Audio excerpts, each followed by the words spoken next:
Alors, eh ben, Bonjour Mila, bonjour à toutes et à tous. la magie opère. Super, ça fonctionne. Yes. Bonjour. Je suis très contente d'être là avec toi et avec tout le monde, avec la communauté. Oui, moi aussi, je suis très, très contente de te recevoir. Je voulais d'abord commencer par te dire un grand merci d'avoir accepté mon invitation, un grand merci d'avoir pris le temps d'échanger avec moi en dehors de ce live pour qu'on puisse parler toutes les deux de ta reconversion, de mon émission et du pourquoi et du comment. Et de choisir effectivement un titre et de venir aujourd'hui mettre en lumière que pour certaines personnes, en fait, ça relève d'un défi, d'un obstacle, de quelque chose de très, très difficile et peut-être même par moments douloureux à surmonter. Et aujourd'hui, voilà, on va partager toutes les deux, ton expérience et la mienne, pour permettre de donner des clés de compréhension, permettre effectivement de dire une forme de témoignage de ton parcours pour aider d'autres personnes à trouver le courage de franchir le pas et de se mettre en mouvement. Donc, bienvenue, bienvenue Anaïs, bienvenue à tout le monde. Je te laisse le temps de prendre quelques instants pour te présenter avant de commencer notre partage. Oui, merci beaucoup. Merci à toi aussi de me recevoir. Il y a plein de choses là qui me viennent déjà sur ce que je pourrais avoir envie de partager. Donc, merci pour cet espace en fait où on va pouvoir partager aux gens en effet nos chemins et cette transition de vie qui peut parfois faire peur, qu'on a l'impression de devoir gravir une montagne tout seul, alors que moi je dis souvent qu'on a juste à faire le premier pas. Mmh. Donc merci pour ça. Et puis donc oui, moi je m'appelle Anaïs. Je suis coach en reconversion professionnelle, donc j'accompagne les gens dans ces transitions de vie. J'ai aussi un accompagnement vraiment holistique, donc on parle de toutes les dimensions de l'être dans ces accompagnements parce que je crois que voilà, parfois on a des loyautés autres qu'on doit transformer pour aller vers son propre chemin.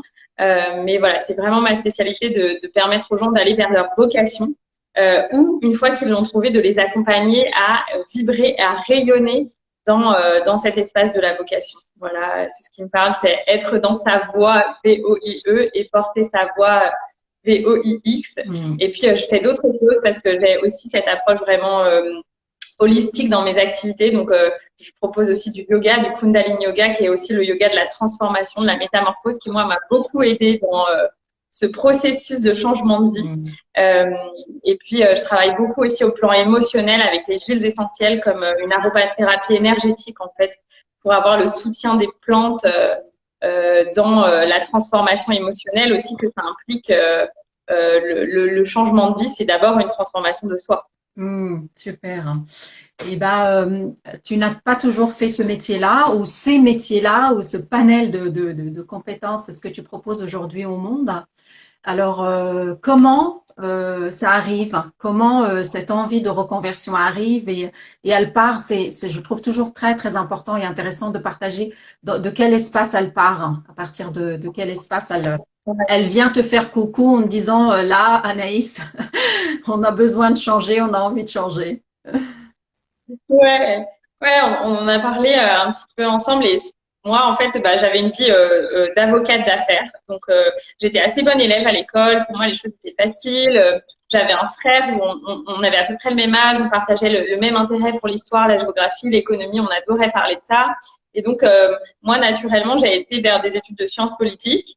Et puis, en sciences politiques, j'avais quand même dès le lycée, j'avais eu un intérêt pour le droit, mais je trouvais difficile d'aller vers ça sans du tout en avoir pratiqué au lycée, ni même avoir fait de stage. Donc ensuite, après Sciences Po, j'ai été vers le droit, l'école d'avocat. Je suis devenue avocate d'affaires à Paris parce que aussi pourquoi le droit des affaires, parce que tous les sujets où il y avait de l'émotion, du conflit, ça me faisait un peu peur. C'était difficile pour moi, donc je me suis dit, ah, si je fais du droit des affaires, ça ira bien, j'aurai pas de trucs à gérer avec mes émotions.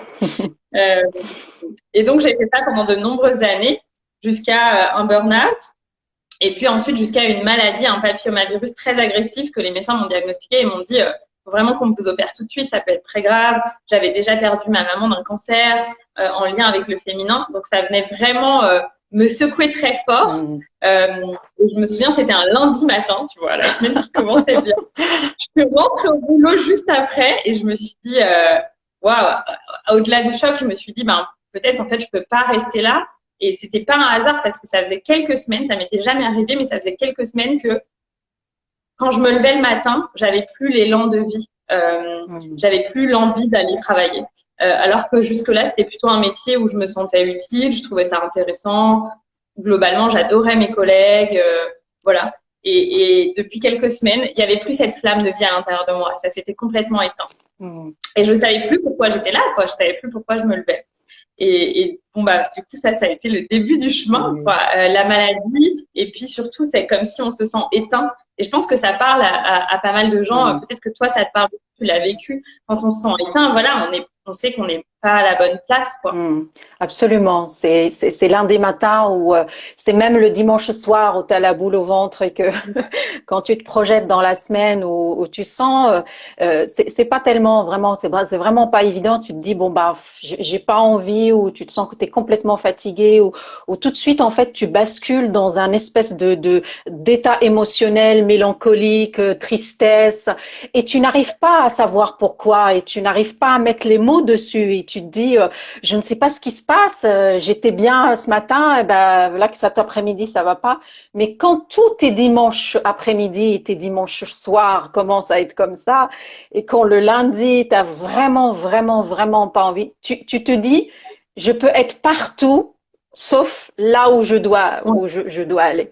Et c'est là effectivement on se dit voilà, moi je parle pas forcément d'un déclic, mais moi je parle d'un constat réel, pragmatique, où mes matinées, c'est voilà, le lundi matin, c'est devenu vraiment douloureux.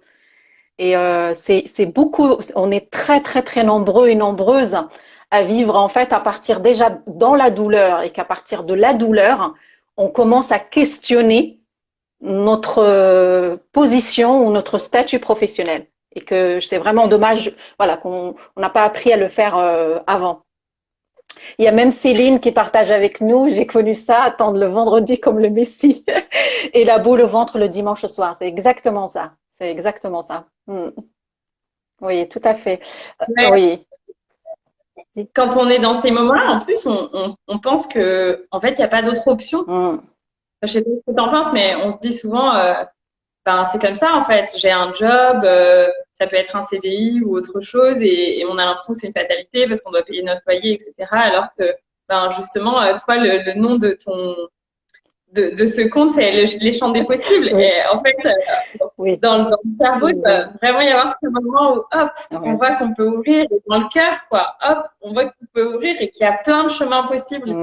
Absolument. C'est-à-dire, en fait, c'est que au moment où on se rend compte que finalement notre mal-être est lié pleinement à notre travail, à notre activité professionnelle, en fait, moi, le mental commençait tout de suite à s'emballer, pas forcément les peurs, mais dans une stratégie pour me rassurer en me disant « Mais attends, t'as un poste de cadre, t'as le 14e mois, t'as la voiture de service, t'as ceci, t'as cela, t'as cela. » En fait, tu commences à lister des choses de l'ordre matériel. C'est intéressant et c'est bien aussi de les avoir. Je dis pas que c'est pas bien, mais en fait, on commence tout de suite à étouffer ce mal-être, à étouffer ce je suis pas bien et c'est lié au travail, et à commencer à trouver plutôt en fait des espèces à l'image des branches un petit peu pour s'accrocher en disant mais non, mais ça va passer, mais non, t'inquiète pas, il y a se dire attends, j'ai les chèques vacances, j'ai ceci et cela. Et mais en fait cet état de mal-être, elle commence à revenir de plus en plus. Elle est de plus en plus présente et elle insiste de plus en plus. Ça a été aussi ton expérience, toi aussi? Oui, et ça a été tellement de plus en plus que moi, globalement, j'aimais ce que je faisais, mais il y a un moment où, en fait, j'avais plus envie. Je voyais plus l'intérêt. J'avais eu assez d'expérience pour voir que ça n'avait pas toujours de l'impact ce que je faisais dans la société. Et du coup, je me disais, bah, à quoi bon? De toute façon, personne va vraiment lire ce document. Parfois, les documents, on savait, on les produisait, ils étaient jamais utilisés. Donc, je me disais, ben, à quoi bon, en fait? Et du coup, ça rayonnait aussi dans mon milieu professionnel, c'est-à-dire que les gens me disaient, ben, en fait, là, tu produis pas du travail de qualité, ou j'avais plus cet élan de motivation, d'élan aussi pour mes collègues. C'était souvent des projets en équipe. Donc, c'est important aussi d'être dans l'entrain, dans la motivation des autres, dans le soutien, etc. Et moi, il y a un moment, j'avais plus envie, en fait, j'avais plus envie d'être là. Et à un moment, moi, en tout cas, j'ai plus réussi à mentir. Et il y a un moment où je me suis dit, bah voilà, maintenant, il faut que j'assume, en fait, ce que je ressens et que j'assume de me dire que c'est plus là et que c'est ailleurs. Et dans ce cas, de partir quand c'est le moment juste pour nous. Mais en tout cas, il y a un moment, il faut se réaligner, quoi. Oui, absolument. Je voulais qu'on commence effectivement par l'étape, on fait le constat, le mal-être est là, Ouais. il est bien identifié. Mais après, effectivement, j'aimerais bien qu'on s'attarde le temps nécessaire pour vraiment, pourquoi nous, on l'a appelé relever le défi de la reconversion. Parce qu'on a une tendance pratiquement, ce qu'on a vécu toutes les deux, ce que moi je vis actuellement avec mes coachés ou avec des personnes que je suis dans le cadre des bilans de compétences, c'est qu'on se positionne tout de suite que la reconversion est un défi. C'est le combat, c'est presque le combat de sa vie. Et je m'interrogeais justement avant de démarrer ce live, je me suis dit, ça serait déjà hyper pertinent de s'attarder là-dessus quelques instants et de se dire d'où ça vient que reconversion égale rime avec combat ou rime avec défi ou rime avec vraiment zone de panique ou quelque chose de vraiment très très négatif. Bah, je crois que tu sais, c'est vraiment la façon dont est fait notre cerveau, quoi. Le cerveau a peur du changement et puis dans notre société, même si je crois qu'en plus en France, on a quand même la chance d'avoir un système avec des matelas un peu au plan économique, un système de chômage, etc. Malgré tout, on n'a pas un esprit forcément très aventurier. Et la reconversion, c'est en fait aller à l'aventure de soi-même et c'est aller aussi à la rencontre de soi, en fait. Moi, j'ai dû vraiment, et je dis même pas que c'est terminé, mais j'ai dû vraiment enlever toutes les couches de ce qui n'était pas moi. Pourquoi j'avais fait ce métier d'avocate? Probablement parce que j'avais quelque chose avec ça, mais je l'ai aussi fait parce que ça faisait plaisir à mes parents, ça faisait plaisir à mon mental parce que c'était très technique au plan intellectuel, mais mon cœur et mon corps, ils avaient envie d'autre chose. Moi, je suis quelqu'un qui a fait, par exemple, 20 ans de danse dans ma vie et il n'y avait pas du tout de corps dans cette activité. Donc, je crois que c'est très vrai ce que tu dis, c'est que le mental et la société a peur du changement et puis ça fait très peur à l'entourage. On avait parlé de ça. Moi, je trouvais que c'était le plus dur, c'était d'accepter de ne plus chercher la reconnaissance, parce que souvent on est aussi dans ça quand on est jeune, on cherche la reconnaissance de l'autre, etc. Et de se dire que quel que soit le choix qu'on fait, ben on va pas le faire pour faire plaisir à quelqu'un, on va le faire vraiment pour soi, quoi. Oui. Et ça, j'ai trouvé que c'était la plus grande des démarches, d'aller à la rencontre de ses besoins, aller à la rencontre de qui on est. Et de se dire, ben, ok, j'ai trouvé ça et je vais assumer ça, ma vraie nature, auprès de tous, y compris auprès des gens qui me connaissent depuis toujours et qui peut-être ne m'aimeront pas, c'est ce qu'on pense en tout cas, peut-être ne m'aimeront pas si je change. Et je crois que c'est ça en fait. On a peur de changer parce qu'on a peur de perdre l'amour des autres. Absolument. C'est exactement ça. C'est-à-dire qu'en fait, au moment où on pense effectivement reconversion, on pense à plusieurs choses qui vont venir effectivement la confirmer dans sa dimension de défi. Déjà, on pense qu'on va partir de zéro. On pense, on est dans une énergie, dans une posture de je perds tout ce que j'ai construit, tout ce que j'ai réalisé. La société actuelle, effectivement, nous existons à travers un métier. En général, on partage dans nos rencontres ou avec quand on voit quelqu'un pour la première fois, en général, une fois qu'on a dit notre prénom, notre nom, il y a tout de suite ce que tu fais dans la vie. Moi, en général, il y a aussi de quelle origine tu es. Mais bon, c'est pas quelque chose, c'est pas une question pour tout le monde. Mais elle est souvent posée également. Mais c'est vrai que tout de suite, ce qu'on fait dans la vie, ce que tu fais professionnellement, et on existe dans la société à travers un poste, à travers un schéma. Donc effectivement, comme tu l'as dit parfaitement, dans une notion de reconnaissance, je suis reconnue telle que, voilà, moi dans l'administration, toi dans ton travail d'avocat d'affaires et ainsi de suite.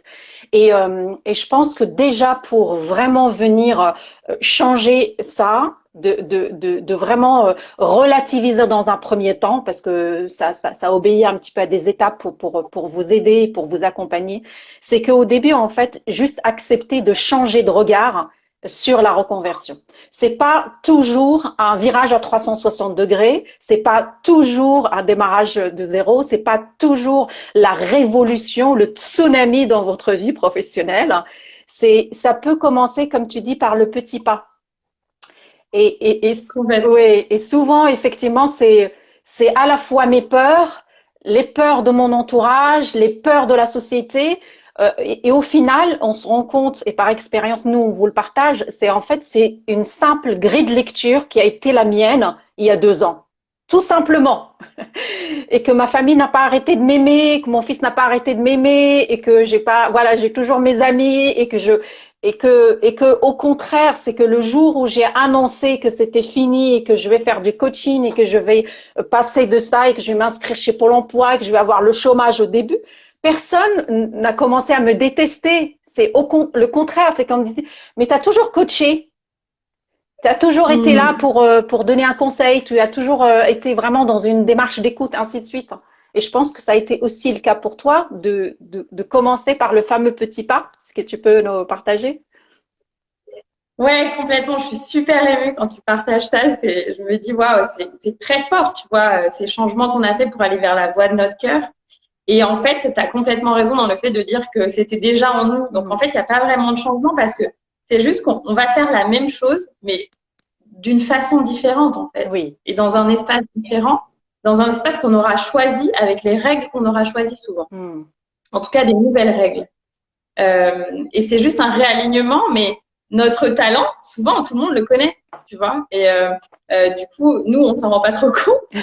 Mais l'idée, c'est d'assumer que le joyau qu'on a dans le monde, on va le montrer au monde, quoi.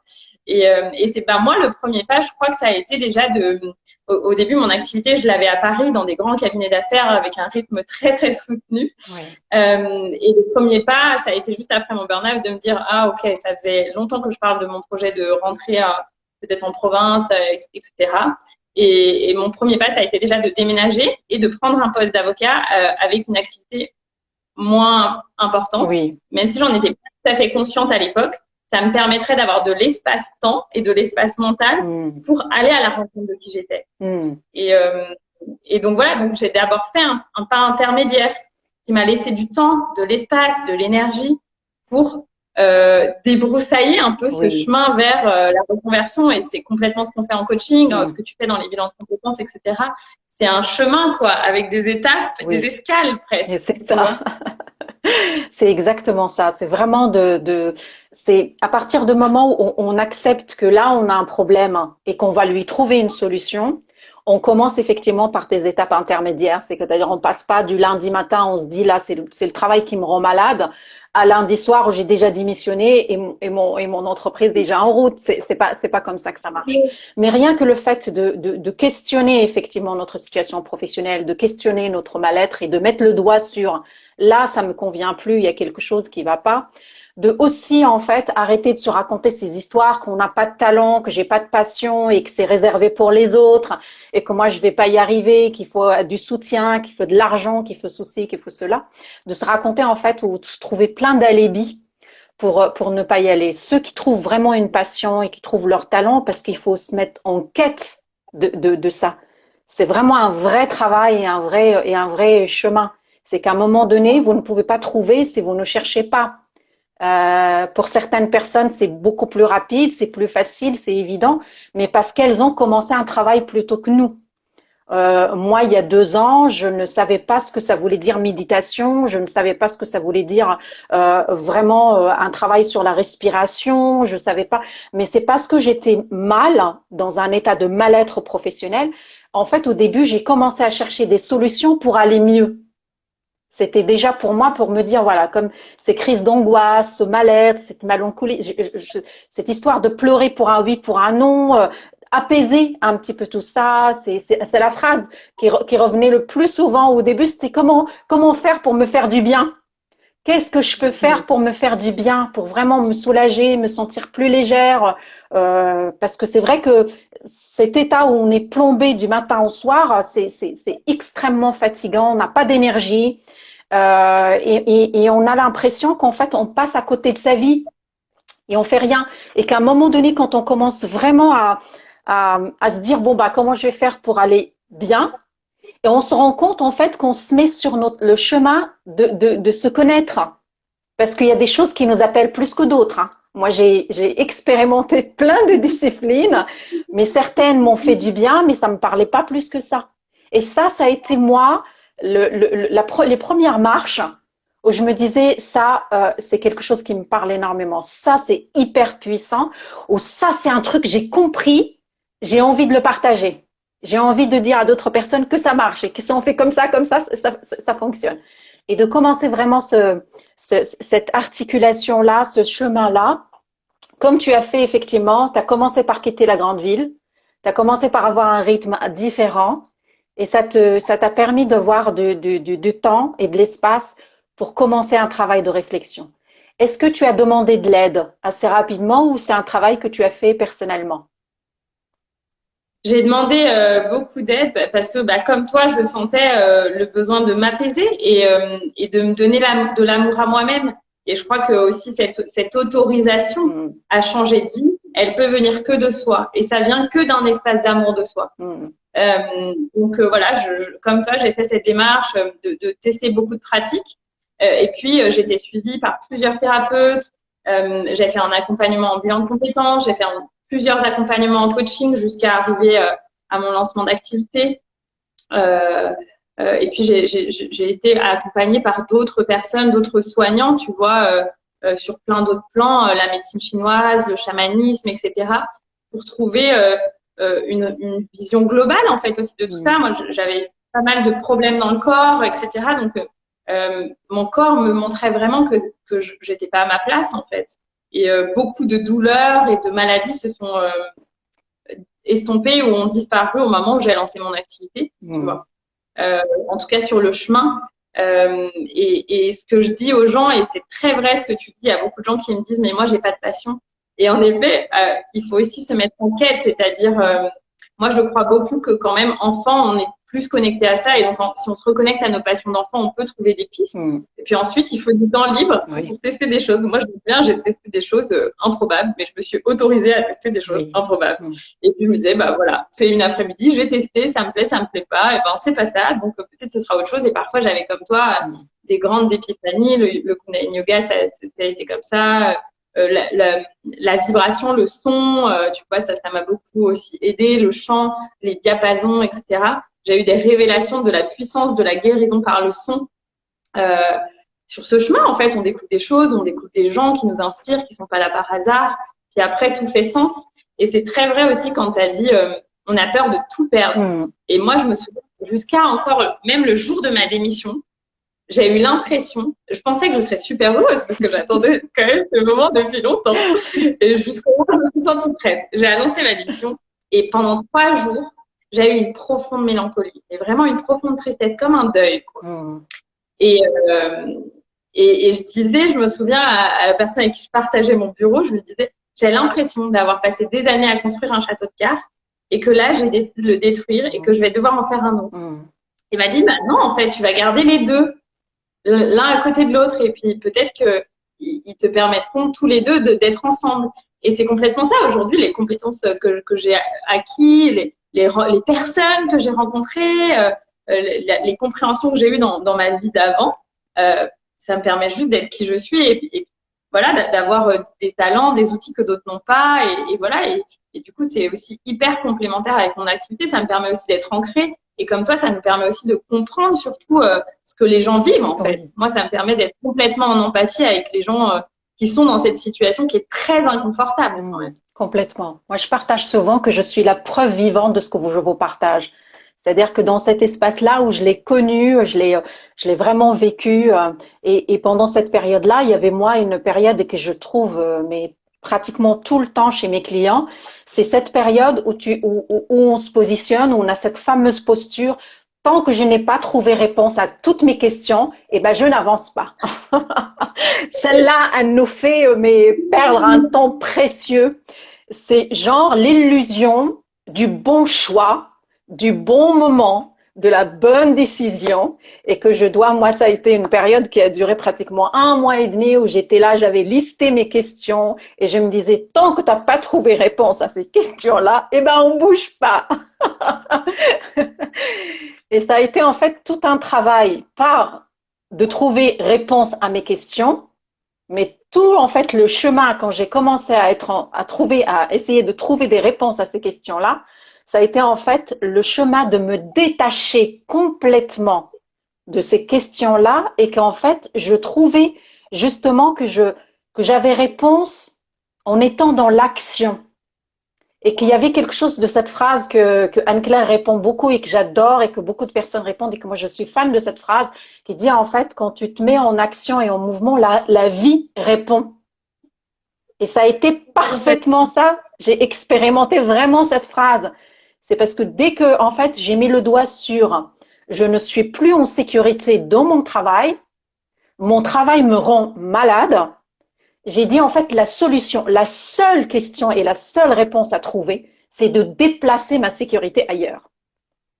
Il n'y a pas d'autre question. Il n'y a pas d'autre question. Il n'y en a qu'une. Un seul objectif, c'est de déplacer ta sécurité ailleurs. Et du coup, en fait, c'était bullshit, la longue liste de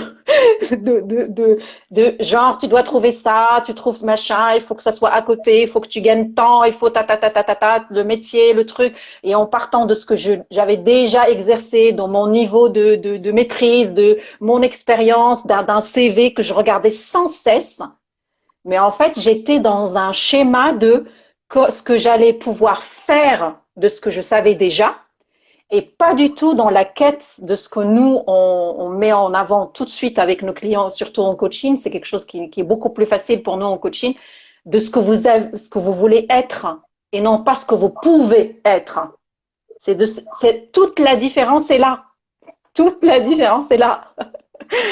Je sais pas ce que tu en penses. Ouais, merci de partager ça et je sais que tu proposes justement ces bilans de compétences coaching et c'est très précieux parce que malheureusement, dans la définition même de bilan de compétences, qui est un instrument qui a été créé voilà au plan juridique, on va chercher à voir les compétences que vous avez pour vous mettre dans une autre case. Oui. Et moi, j'ai trouvé ça super frustrant quand j'ai fait le bilan de compétences. J'avais déjà un appel du cœur de faire autre chose et j'ai dû soutenir vraiment cette position parce que la personne me disait, vous avez tellement de compétences en droit, c'est super dommage de ne pas continuer dans le droit. Ça ne veut pas dire qu'il ne faut pas envisager l'idée. Moi, j'ai été même jusqu'à rencontrer des gens qui faisaient du droit d'une autre façon pour voir si ça me plairait, etc. J'étais ouverte à toutes les possibilités que la vie, à tous les champs des possibles. Mais vraiment, j'avais la première personne que j'avais rencontrée pour m'accompagner dans le chemin, je lui ai dit, écoutez, toutes les portes sont ouvertes et ensemble, vous allez juste m'aider à les fermer petit à petit. Mais pour l'instant, tout est ouvert. Et je crois que c'est important de prendre le temps et de se donner le temps. De se dire, moi, je m'étais pas donné une date limite, quoi. Je m'étais dit, bon, comme toi, je commence le chemin et puis je verrai quand ça finira. Puis à un moment, j'ai su que, voilà, c'était vraiment le bon moment pour moi.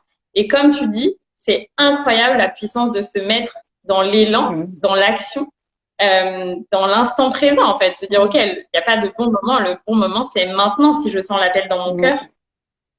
Et moi, le jour où j'ai démissionné, le lendemain, j'avais tous les mois, j'avais un peu d'argent de mon cabinet d'avocat, mais sinon, voilà, il m'était pas arrivé de gagner une somme d'argent ou d'en recevoir ou quoi que ce soit. Et le lendemain, j'avais perdu ma maman plusieurs années avant. On n'avait pas touché d'argent avec mon frère ni rien.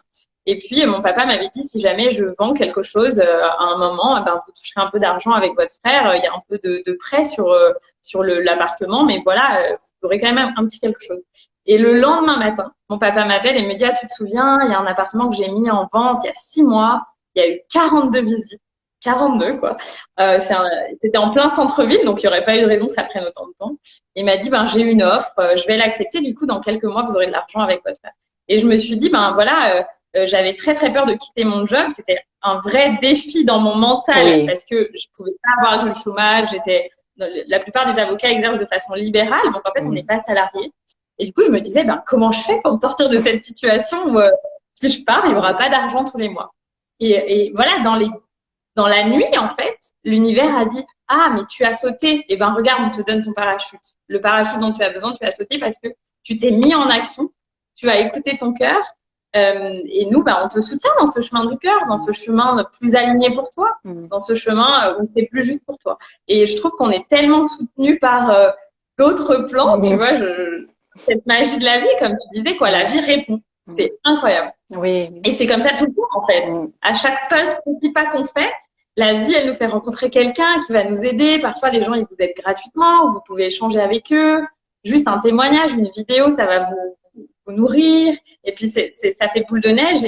Et du coup, c'est ça qui donne l'élan de continuer, même dans ces moments où on se sent un peu inconfortable, ou parfois on se sent pas soutenu par l'entourage parce que au début, les gens comprennent pas trop. Et c'est vrai que la vie dans ces cas-là est tellement précieuse si on observe quoi, ce qui se passe. Absolument. C'est-à-dire que moi, quand j'avais pris effectivement cette décision de maintenant la stratégie et la seule stratégie, c'est de déplacer ta sécurité ailleurs, j'ai commencé à chercher sur Internet et je trouve un dispositif qui est pas très très bien connu, mais qui commence un petit peu, que moi j'en fais la promotion dans mes accompagnements, c'est le dispositif d'émission reconversion. Il y a une loi qui a été votée en 2019 qui nous permet effectivement, si nous avons un projet, de le présenter en région et que si nous avons un avis favorable au niveau de notre projet de création, Pôle emploi va nous verser du chômage tout en étant démissionnaire de son poste. Donc moi, quand je vois ça, mais je dis, mais voilà ta solution. Voilà ta solution. Donc effectivement, il y a tout un travail à faire administratif, de monter le dossier, de voir quel projet on va mettre en route. Mais la solution existe. Je me suis dit, voilà, tu voulais la déplacer. Demain, tu peux avoir le chômage tout en étant effectivement dans une dimension de besoin confortablement en disant, voilà, j'ai une allocation. Mais à côté de ça, je vais commencer à me consacrer pleinement à la création de ma nouvelle vie professionnelle. Et ça a été énorme. Et comme tu disais, effectivement, ça a été rapide. J'ai appelé, j'ai trouvé les informations, j'ai rempli le document. La personne qui est chargée de ce dispositif dans ma région m'a donné un rendez-vous rapidement. C'était en plein mois d'août. Il me dit, oui, mais je peux vous voir rapidement avant de partir en vacances. J'ai monté le dossier en 3 semaines. Il est passé en commission. Il a eu un avis favorable. Il y a eu un enchaînement de choses. Et je me disais, voilà. En fait, moi, plus j'avais des réponses favorables, plus j'étais heureuse. Pas tant pour la réponse, mais heureuse en me disant, t'es sur la bonne voie. T'es sur le bon truc. T'as bien fait de choisir. Voilà. Et en fait, décision après décision, c'est en étant effectivement dans ce mouvement-là, c'est là où la vie confirme qu'on est OK. Et que dans ce mouvement-là, en fait, au-delà de se dire c'est OK, j'ai commencé aussi à avoir confiance dans mes choix. En me disant, si jamais il y a quelque chose qui se présente et que c'est pas OK, tu auras aussi la capacité, et en fait, un petit peu à l'image de corriger la trajectoire, de revenir à ce que tu veux, parce qu'en fait, quand ça part d'un espace où plus jamais ça, plus mon travail ne va me rendre malade, plus je veux vivre ça et je ne veux plus faire vivre ça à ma famille, terminé, ça c'est terminé. En fait, on est très marqué par ça et on est très vigilant dans le chemin pour ne pas retomber dans nos travers aussi, de essayer un petit peu de cette notion, comme tu disais tout à l'heure, et c'est vrai qu'elle est très, très, très forte, ça a été mon cas et c'est le cas de beaucoup de mes clients, c'est la reconnaissance, cette forme de continuer à chercher la reconnaissance. Et si jamais j'ai envie vers ce métier-là et qu'il n'est pas très reconnu, qu'il n'est pas, qu'il n'est pas, il n'y a pas de formation certifiante, il n'y a pas de diplôme, c'est toutes ces choses-là, en fait, une forme de légitimité et de reconnaissance. En fait, j'ai beaucoup de mes clients qui ont beaucoup de mal à aller sur ce chemin-là et choisir ça. Et comme toi, effectivement, donc plus tu t'es mis sur le chemin d'écouter, de commencer, de vraiment d'expérimenter beaucoup de disciplines et de trouver ça, c'est ça en fait que j'ai envie de revenir avec toi. Comment qu'est-ce qu'on peut partager vraiment pour quelqu'un que aujourd'hui ne sait pas ce qu'il peut faire comme métier, ne sait pas vers quelle orientation aller, vers quelle chose, par où on commence, si on avait vraiment un plan, une feuille de route à donner, par où on commence? Ouais, moi j'ai plusieurs, ce seraient des petits conseils à appliquer dans son quotidien. Moi, en fait, je crois qu'aussi le fait d'être dans cette situation, on est dans un besoin de reconnaissance et on fait le constat de pas être à sa place. c'est aussi qu'on s'est laissé, on s'est un peu perdu pour faire plaisir à l'extérieur, à la société ou à nos besoins matériels, financiers qui sont OK, hein, c'est complètement OK, mais voilà. Donc, on est un peu dans un truc de people pleaser, tu vois. Moi, voilà, j'ai l'impression que ce chemin, ça a continué, ça faisait plaisir à tout le monde et voilà. Et donc, j'ai trouvé que le plus dur, c'était déjà de trouver de l'espace mental pour soi et du temps pour soi. Parce que ce chemin, ça nécessite de se connaître. Oui. Pour savoir vers où on veut aller. Quels sont nos besoins, quelles sont nos envies, quels sont nos élans du cœur, qu'est-ce que nous dit notre intuition, qu'est-ce que nous dit notre corps. Et donc, il y a aussi un chemin de guérison. Donc, d'abord, moi, j'ai trouvé que j'ai dû apprendre à dire non. Parce que j'avais énormément d'amis, énormément de sollicitations de ma famille, etc. Donc, j'ai dû apprendre à dire non pour passer des soirées toute seule, pour passer des après-midi toute seule, pour passer du temps à investir dans d'autres choses, des stages, des vidéos, des livres, des lectures, des podcasts, ou parfois aller à la rencontre de gens qui faisaient ce que j'avais envie de faire. Voilà, mais vraiment me dégager du temps. Et pour ça, ça nécessite, c'est pas forcément un réflexe. Moi, j'avais tendance à toujours être entourée de gens. Et du coup, j'ai trouvé que, voilà, déjà, j'ai dû apprendre à dire non et à accepter que quand je dise non, j'allais pas me faire rejeter. Et que c'était OK d'être avec moi-même pour amour pour moi-même, quoi. Donc, j'ai dû apprendre à dire non et à vraiment développer l'amour de moi. J'ai dû apprendre à accepter l'inconfort parce que c'est vrai que la reconversion, c'est un chemin. Il y a des très beaux cadeaux sur le chemin, comme on vient de dire, hein, des beaux cadeaux de la vie. Et c'est un chemin. Et voilà, il faut avoir de la patience. C'est pas une course de 200 mètres, c'est pas un sprint. Donc, il faut être patient pour que le projet prenne forme et qu'on soit prêt, etc. Donc, accepter une forme d'inconfort dans la situation dans laquelle on se sent pas à sa place une fois qu'on a fait ce constat. Et puis, je te l'avais dit, moi, j'ai trouvé aussi hyper important de pas écouter forcément les briseurs de rêve. Parce qu'il y a des gens qui vont vous projeter, soit des gens qui sont déjà dans ce que vous avez envie de faire, soit vos proches qui vont vous projeter leur propre peur.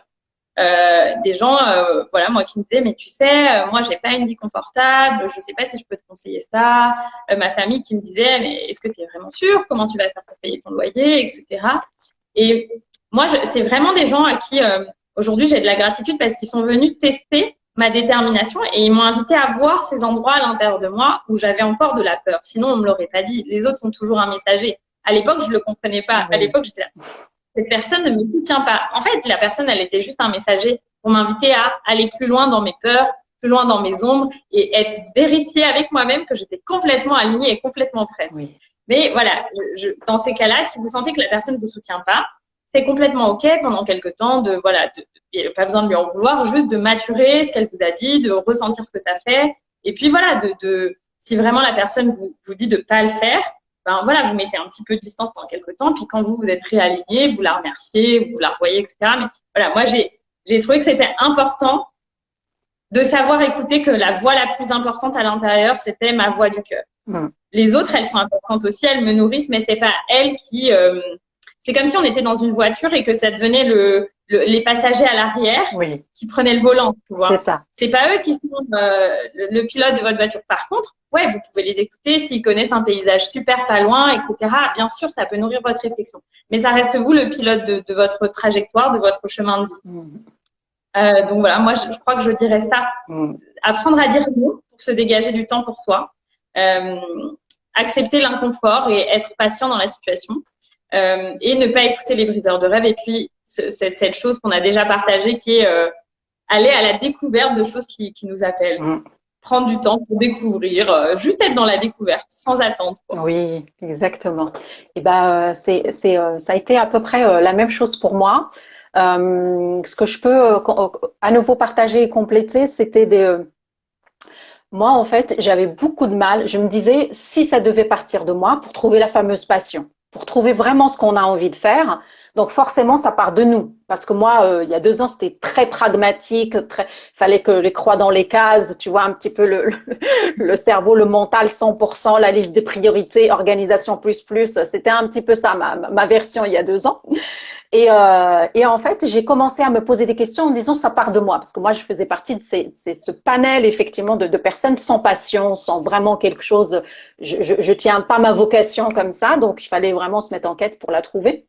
Et je me disais si ça part de moi, tu ne peux pas trouver des réponses en partant de toi si tu es tout le temps pas forcément envahi, mais quand même être en contact souvent, soit tu es en train de t'occuper de ta famille, soit tu es en train avec tes amis, soit en fait tu es sur les réseaux sociaux, soit tu es sollicité d'une manière ou d'une autre. Donc forcément, tu peux pas trouver s'il n'y a pas une forme de concentration, de prendre le temps.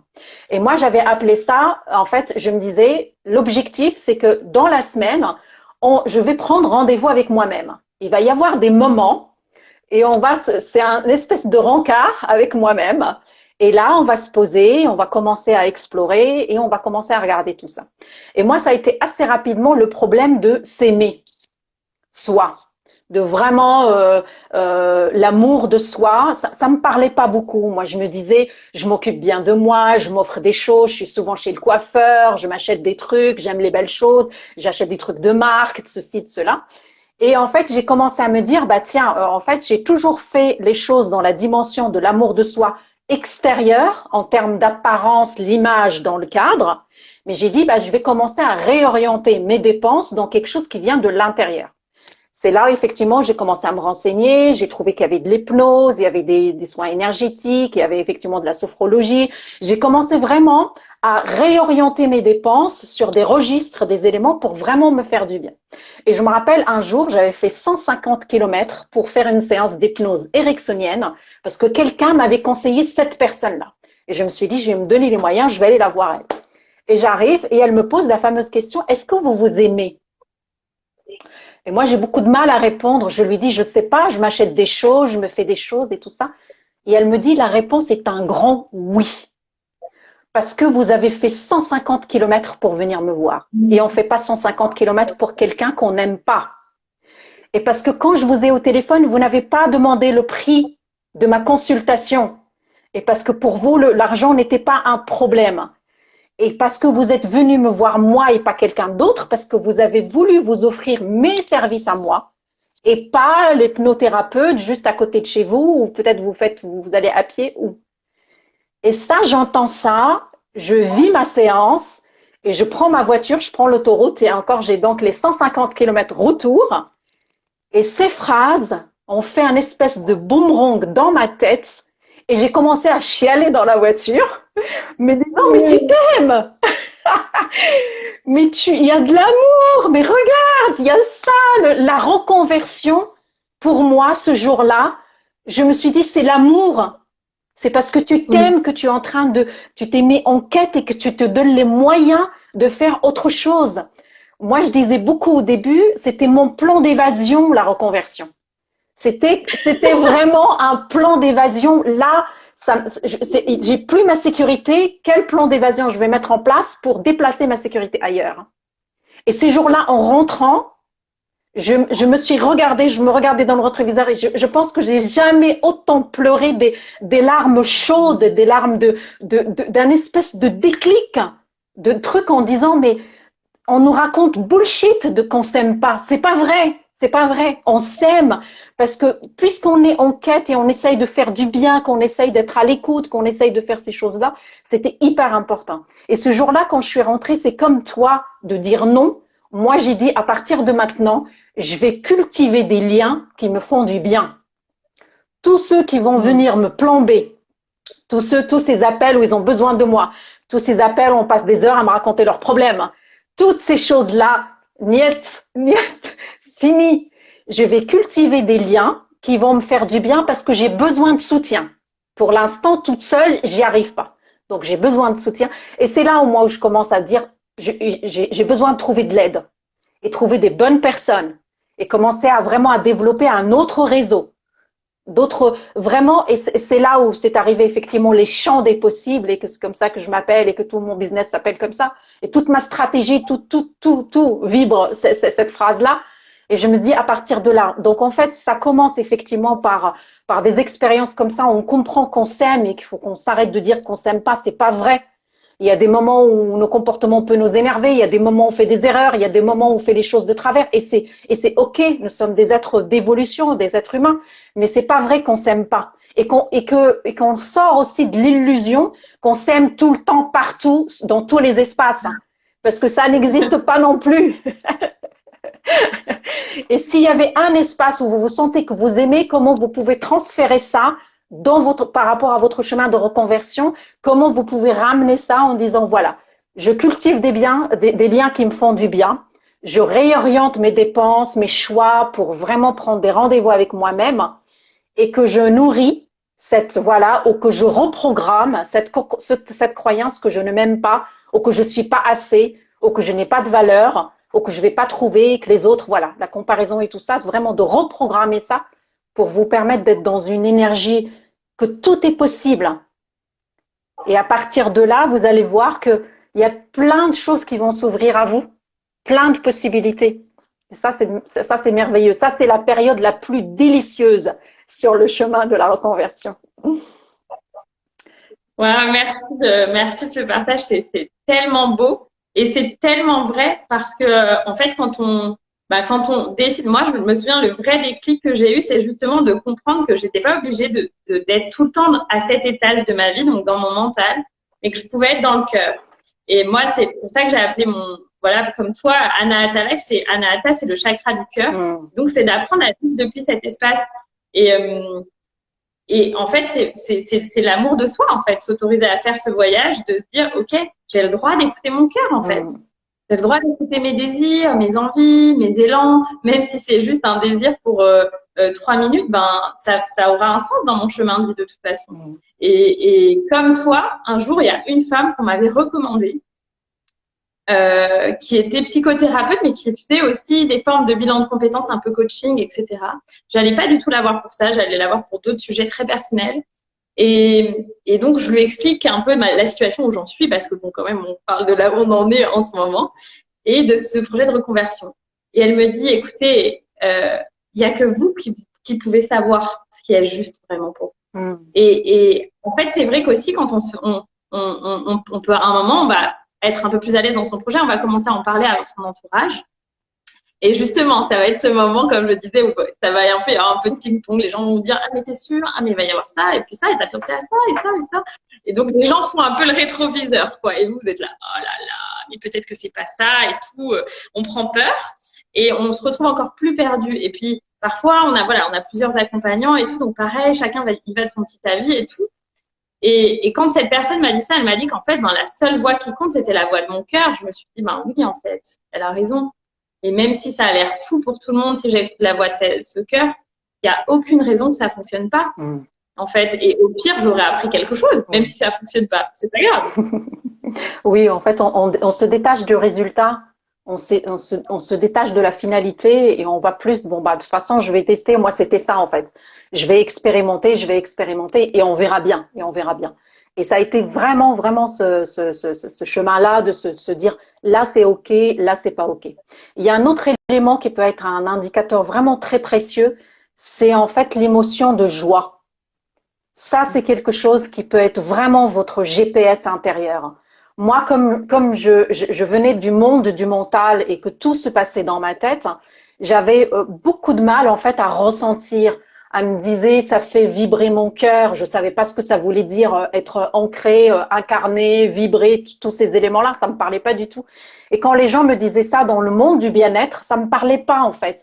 Je répétais souvent, mais concrètement en fait, vous faites comment concrètement? Parce que moi demain, je veux bien m'écouter, je veux bien, et je vais même vous raconter une anecdote parce qu'elle fait beaucoup rire. C'est qu'un jour, je me suis dit, aujourd'hui, on va s'écouter.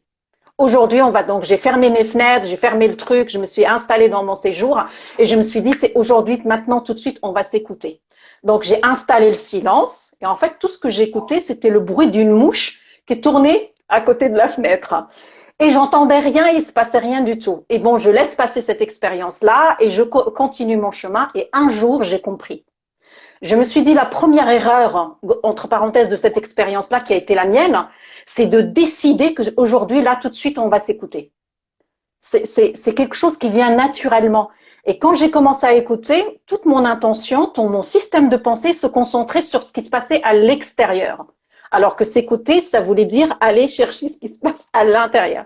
Jusqu'à un jour où j'ai une femme formidable, à partir d'un soin, qui m'a dit, à chaque fois que tu ressens de la joie, à chaque fois que tu es heureuse, à chaque fois que tu es portée par cette émotion-là, c'est que tu es à l'écoute de toi. C'est que là, c'est bon. Et ben, elle me dit, Tout ce que tu as à faire, c'est de suivre cette vibration-là. Tout ce que tu as à faire, c'est de suivre ta joie. Elle va te montrer le chemin. C'est comme si elle vient éclairer le chemin. Tant que c'est la joie, et aujourd'hui, c'est vraiment, vraiment mon mantra, quand c'est compliqué, quand c'est pas la joie, quand c'est je me force, je me dis on n'est pas bon là. Là, on arrête et on réajuste.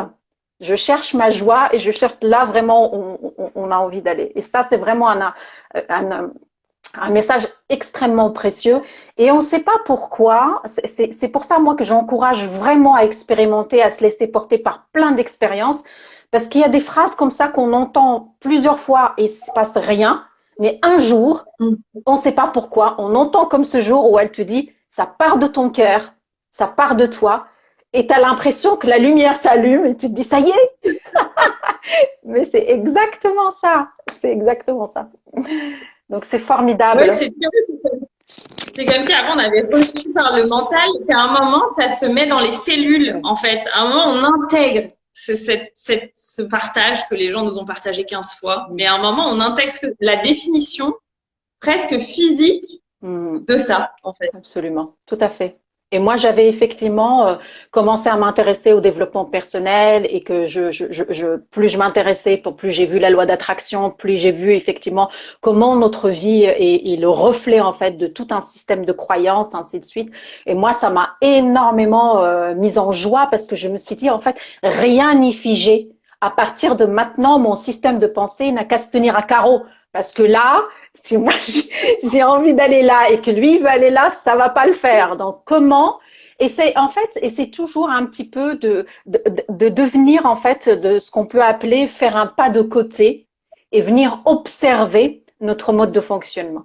Parce que pour vous permettre de gagner en conviction par rapport à votre chemin de reconversion vis-à-vis de vous et vis-à-vis aussi de votre entourage et ainsi de suite, c'est qu'en fait, une fois que je suis convaincue, donc la question est de faire comment je questionne et comment je nourris cette conviction en moi, les autres, en fait, une fois que vous allez prendre la discussion, la parole avec quelqu'un et que c'est tellement une certitude pour vous, en fait, les autres se posent plus la question parce que, voilà, c'est parce qu'en fait, ils projettent à la fois ce que nous, on renvoie en termes de peur, en termes de doute, mais ils projettent énormément leur propre peur. Parce qu'il y a plein de personnes dans notre entourage qui ont vraiment envie de faire ce qu'on a envie de faire, mais n'ont pas suffisamment de courage pour le faire. Peu importe les raisons finalement. Et parce que quand nous, on vient leur renvoyer ça en pleine figure en disant, voilà, moi je vais aller à la quête de mes rêves, je vais aller faire ça, moi je vais faire machin, moi j'ai Pôle emploi qui va me verser du chômage pendant que moi je monte mon business, et ben c'est pas très confortable toujours, c'est pas accueilli en fait d'une manière positive.